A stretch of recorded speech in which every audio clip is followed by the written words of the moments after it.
to park.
Looks like you're almost at the cargo ship. Get on board, climb the stack, and access the container with the car in it. Then bring the car to my people and we'll get it out of the country. Look out for their people on the ship. You don't want to start a fight with them until you have to. The car's in a locked container at the top of the stack. You'll need to climb up to it and shoot open the lock.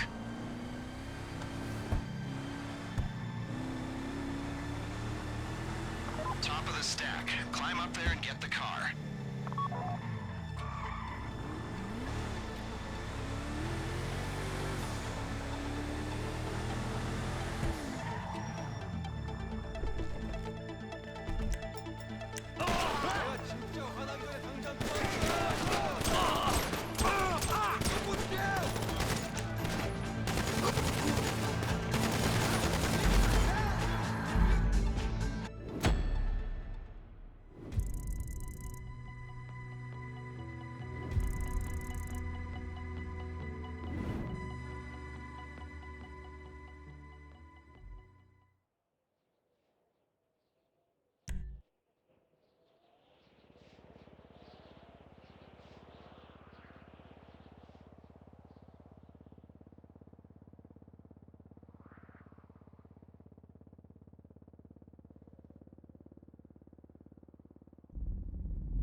Look out for their people on the ship. You don't want to start a fight with them until you have to.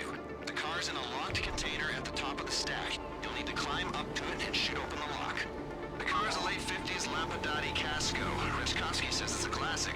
I call it leverage. You're going to think it's a pain in the ass. You're not allowed here! Top of the stack. Climb up there and get the car. Son of a bitch!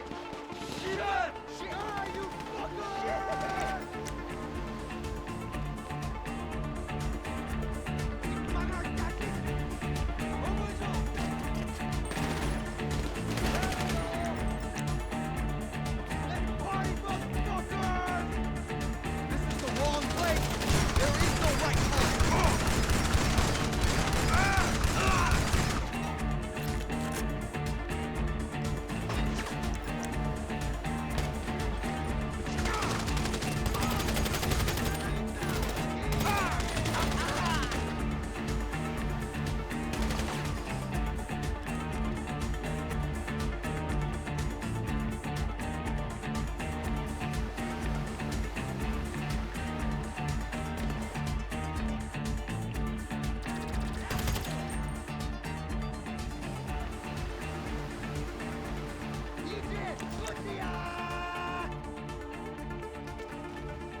motherfucker!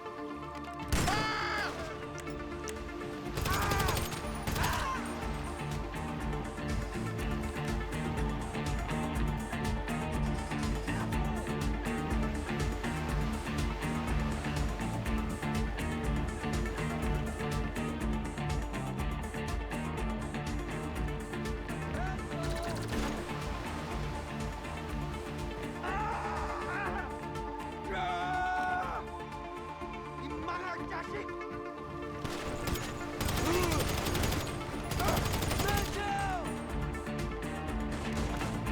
내가 직접 화나기 전에 당장 꺼져!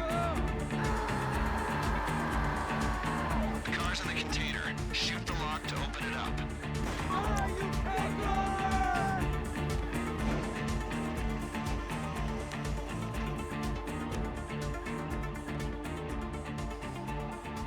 안 가면 죽는다!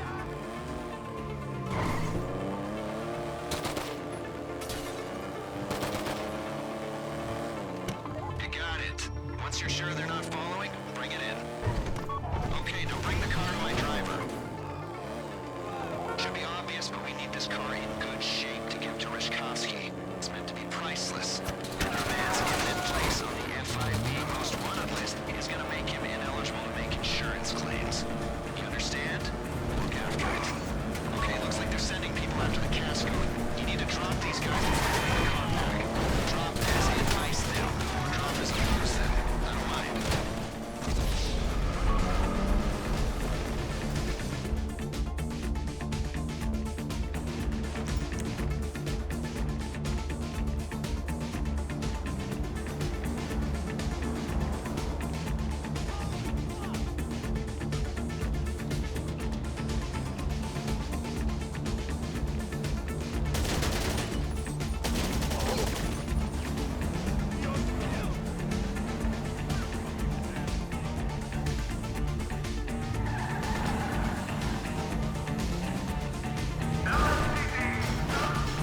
the Dottie Casco.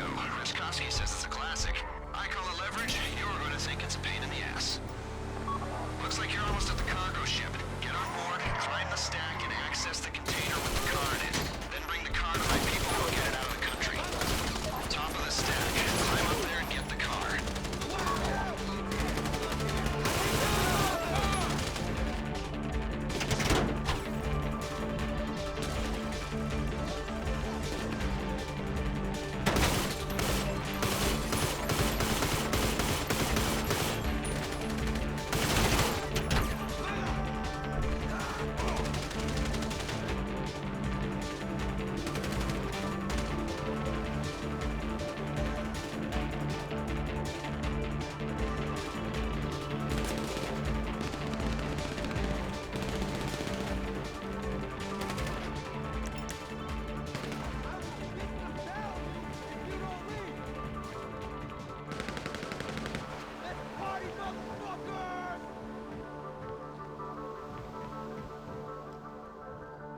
Shit!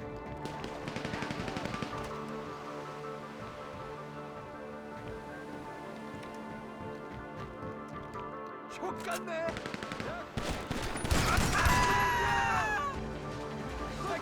왔어!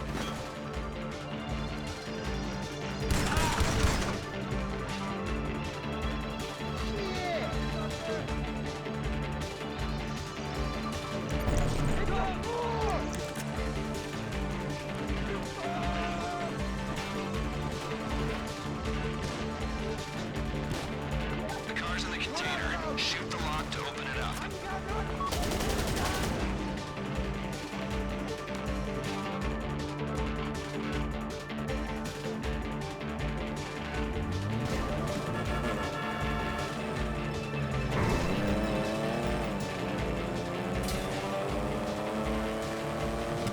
You got it. Once you're sure they're not following, bring it in. Okay, now bring the car to my driver. Should be obvious, but we need this car in good shape to give to Rishkovsky. It's meant to be priceless, and our man's imminent place on the FIB most wanted list is gonna make him ineligible to make insurance claims. You understand? Look after it. Okay, looks like they're sending people after the Casco. You need to drop these guys before you bring the car back. Drop as in ice them, or drop as in lose them. I don't mind.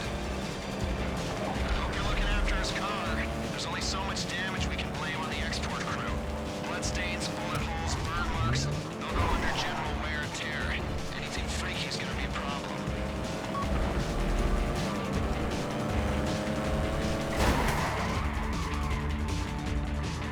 Do not lead the cops to my driver. Lose them before you bring the car in.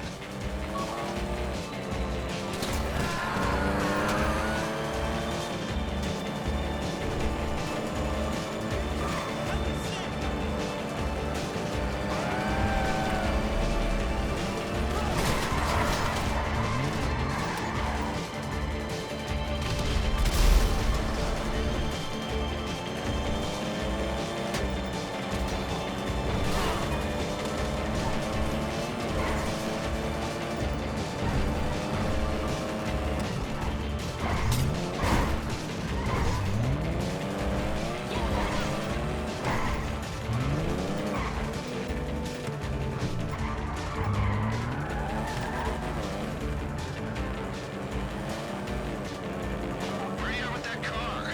I was worried about it taking damage. Now I'm worried about how many miles it'll have on the clock. Plot a course to my driver and follow it quick.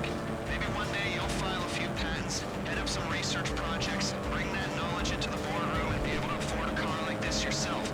Until that day comes, don't think about driving around like you So well, Bro, the cops are up the street. and I'm very proud of this team. All we have to do is beat Arkansas State to have a chance at winning the Sun Belt, which we are going to do by 17.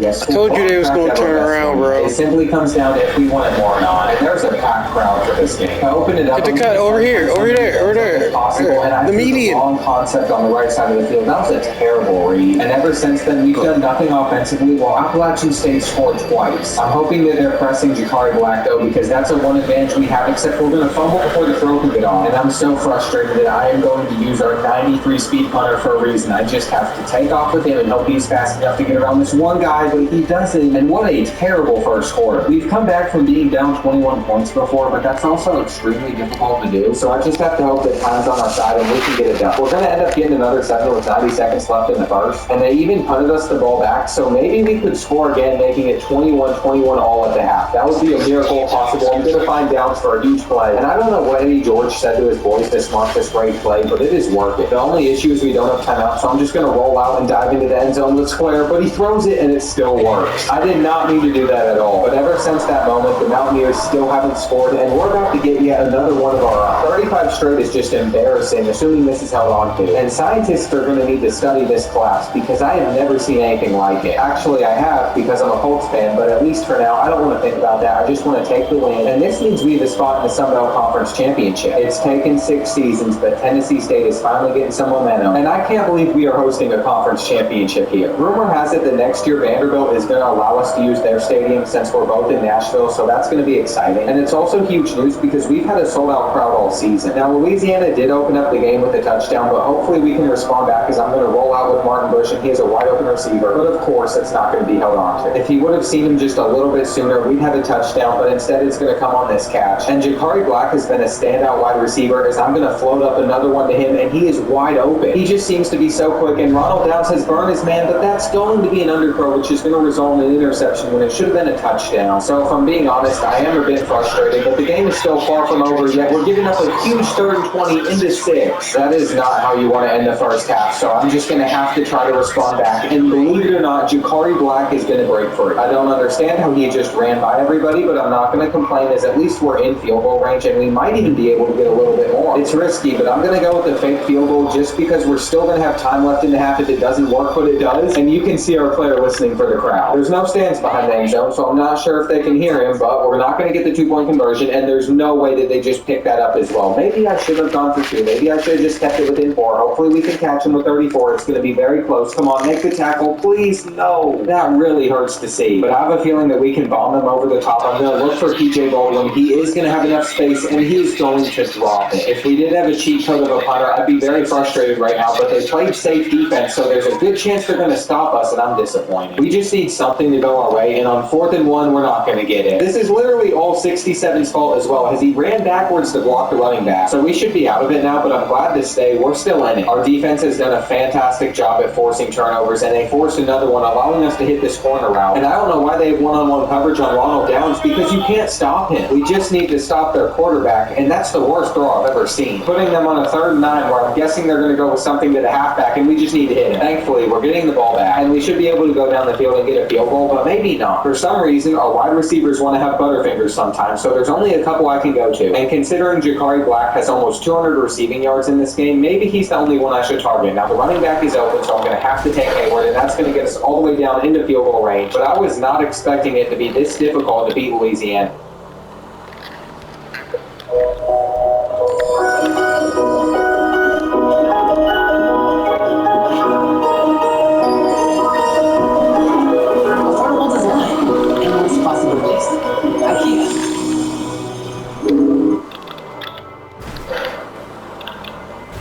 We're going to win on a last-second field goal, and the Sun Belt Trophy has come home to Tennessee State. We ended up finishing very strong at 9-4, making a bowl game, and it's kind of odd, but Martin Bush hasn't really improved that much. His stats are very similar to what they have been, but Adam Hayward had a great year, and sophomore Ronald Downs was definitely our best wide receiver. Now, our bowl game opponent is Louisiana Tech, and since we haven't won one in this dynasty, I think this is a very important one to play. If Martin Bush leads to the draft early, I want to make sure that he ends his career with a massive win, but I'm hoping he stays because if we're going to ever have a shot at the national championship, it would be next year with him. It'll honestly all come down to what the scouts think of him, and when the time comes, we'll see what happens, but I'm just grateful for his time here. He made winning the New Orleans Carrier Bowl incredibly easy, and I can't wait to see what decision he makes. First, though, Eddie George finally got a contract extension, which is a nice change of pace considering he's already been fired in this thing twice, and since Martin Bush is only projected to be a 6th rounder, I think it's going to be incredibly easy to convince him to come back, which he is going to do. I'm not sure why Ray is transferring out, considering he was was meant to be our starter next year, but he wants to leave to Nevada. And once again, we had somebody drafted into the NFL. I will say this recruiting class was nothing to be proud of as it comes in at number 70. But at the end of the day, we got a few people that might be good depth, and they might even see the field if we need them to. For example, if Martin Bush gets hurt, Hickman will make for a great replacement. And after looking through all of our training upgrades, I am so excited to see how this year goes. It's the first time we're projected to win our conference, as we are a 95 overall team, and we're also 29th in the polls, which means it's not going to take much to get ranked. You know, I think we're a solid team when I've scheduled Tennessee again, and they'll be the first college to play us at our new home field. Thankfully, Vanderbilt has let us use their stadium in Nashville to fit all of our fans, and there are plenty of people in attendance to watch Martin Bush take on the Volunteers to begin his senior season. I'm still not sure why our opponents have an end zone on our field, but I'm definitely not complaining because this place is so much better. It's definitely been a defensive battle so far, which is why it would be massive if we could keep them out of the end zone on 3rd and goal, and we're going to do that. Now it all comes down to a 4th down play call, and they go with the jet sweep, which is going to somehow get in. So now we need to score to end the half, and you know who I'm going to be throwing to. There's only one wide receiver that continuously gets open, and it is Jakari Black, who somehow made more of a name for himself than Ronald Downs, who's also incredible. Between the two of them, somebody is always open, except for on this play when I'm going to take a sack. So it's a bit unfortunate we might end the half with that, but we're down to the 1 again. We could kick a field goal and tie it up, but I want to go with the halfback toss instead because we have a very fast halfback, and Hayward's going to put us up going into the half. From there, we just need to ride the momentum and continue to put up points on the Volunteers, which is exactly what we did, as it got ugly extremely fast for them. In fact, it's so bad they're punting us the ball back, and this has to be our best chance to win a national championship. Surely there's no chance that we lose to Youngstown State yet again, and thankfully we took care of business. But the real question will be how conference play goes, and against Coastal, we're going to beat them by 10. We're a higher overall team than everybody else by a large margin in the Sun Belt, so I shouldn't be too worried. And going into week 5, we are ranked for the first time at number 19. I did schedule some harder games though, like at Louisville, so we're just going to have to send to that one and hope for the best, which ended up working out as we won both of those games. Now we're 12th in the country, so the pressure is really on, and Martin Bush is even in the Heisman race, so he's really putting Tennessee State on the map. In fact, we have the best offense in college football right now, and I'm going to be very surprised if we lose this. The only thing that makes me a little nervous is it's dumping rain, and that tends to make wide receivers drop the ball a lot more. So far, it's been pretty miserable as both teams only have 7 points, but to end the half, we should have a lead as we have the ball in great field position. I just have to make sure that we manage the clock well, and the corner route is going to get naked, but of course it's going to be dropped. That's going to make it 3rd and 5 instead, and on the halfback screen, Adam Hayward's thankfully going to pick it up. But we should have already had a touchdown, so all this extra work is just frustrating. Sanders can't even get in, and hopefully this 3rd and goal goes our way as Baldwin's going to fight, making it 14-7 at the half. I hate to admit it, but it's been a lot harder to move the ball than I thought it would, and Tennessee must have just been extremely bad because this has been a much harder game to play. The worst part is Martin Bush is hurt, and thankfully he's just being dramatic as he's only out for a quarter. Freshman backup quarterback Hickman's going to need to finish the job off, but he should have a little bit of speed, so I'm going to be able to run around with him and almost dive in. We're just going to need to run off as much clock as we can, and I'm not sure why, but with 2 minutes remaining, Louisville decided to punt us the ball on 4th down, pretty much conceding and giving up on this game. This punt return's going to be able to make the 3-possession one as we're already in field goal range, and he might be able to go all the way himself. Like always, it is going to be L's down, and I can't believe that result catapulted us all the way up to 3rd in the polls. All we have to do to make the playoffs is just win out the rest of the season, but our conference never wants to make that easy as Marshall was ranked 13th in the country. I don't understand it, but we should be able to take care of business, and since both of our offenses are rated 90 overall or higher, there's a chance there will be no defense played in this game. I feel like the fact that they're going for it on 4th and 5 proves that point, but they're going to get it anyways, and it might come down to whoever gets the first stop, which we should be able to do here on 3rd and goal, but their quarterback puts that perfectly on the money, and I'm still not quite sure how he floated it that way, but we need to be able to respond back to that quickly. I'm hoping that Adam Hayward can finish it off with a run, but he's getting locked up, so I'm going to try to go with the pass instead, and our tight end didn't really get open here until later on, but at the end of the day, a touchdown's a touchdown. I just have a hard time believing that this is our most difficult game, but we can't stop their quarterback, and to end the first half, I'm going to have to go for a kick return with Walter, where he makes a man miss, and now he has all the space in the world. I'm not sure there's going to be anybody on this field that can catch him. He's just a bit too quick, and I don't think anyone is coming close. Well, after that wild ending to the first half, I'm feeling a lot more confident, and this is going to be a great throw from Martin Bush right to Jordan. Unfortunately, we would miss the extra point because of the weather, but here on this 4th and 2, of course I have to fake it with the punter. There's no way that anybody's going to catch him. His speed is just too much for them to handle, and he breaks tackles as well. That is my favorite 1-star recruit that I have ever gotten in a video. He's been amazing for us, and look at this play. Adam Hayward gets all the way down to the 5, and now he's going to try to finish it off, but he's going to need to fight a little bit more, and he does. Going into the 4th quarter, we're in a good position, and I believe we're just one defensive stop away from winning, which we might be able to get because it's 4th down. They're going to be forced to to go for it, and I'm stuck on a defensive tackle, but Wilson makes an incredible interception, and in the end, we're going to beat another ranked team on our way to the playoffs. The only downside is I've jumped into 3 games, so I have to sim the rest, and there's no telling how that's going to go. I just need the sim gods to not screw us through these next 4 games. We just have to go ahead and advance, and we're going to beat our rivals, but that's not the one I'm worried about. James Madison is always very good, so I'm glad to see that we won by 31, and it's just 2 more. Against Arkansas State, we are going to win by 14, which means we just have to beat Appalachian State, and we do it by 2. It feels really odd to say this, but Tennessee State is the #1 team in the country, and if Martin Bush has a good conference championship, he might win the Heisman. It's against Troy, who's only an 83 overall, so I'm expecting to win this one relatively easily, and considering the fact that they're about to send a blitz and they were pressing us, I think we all know how this first drive is going to go. I'm not sure why they thought that would work, but it never stood a chance against us. But somehow, midway through the 3rd quarter, they're still in the game as they're only behind by 3, and the drops are probably the reason for that. We all know that I'm not actually going to punt the ball with our punter being this good, as he just has all the space in the world to take off on this defense, and I'm not sure why they're running man coverage. There's no way they're going to stop Jakari Black, and that ball is just perfectly floated. To give Martin Bush's best chance at winning the Heisman, it's probably best if I just try to run it in with him, and our fans are absolutely loving it. Now, I am a little worried for the playoffs because Troy's been able to hang around this long with us, and it's not like they're a bad team or anything, but we should be winning by more. With one mistake, they'd have a chance to tie it up, but I don't see that happening, and all we need is 1 first down to seal it, which Walter is going to get on this play. Back-to-back Sun Belt titles feels great, and hopefully what's next is a Heisman Trophy and then the playoffs. Here we go. Once I click advance, we're going to see if Martin Bush won it, and look at that, he did. It was by a sliver of 30 votes, but the man did lead the country in passing yards, along with 43 passing touchdowns and then an additional 10 rushing touchdowns. All I can say is our offense definitely carried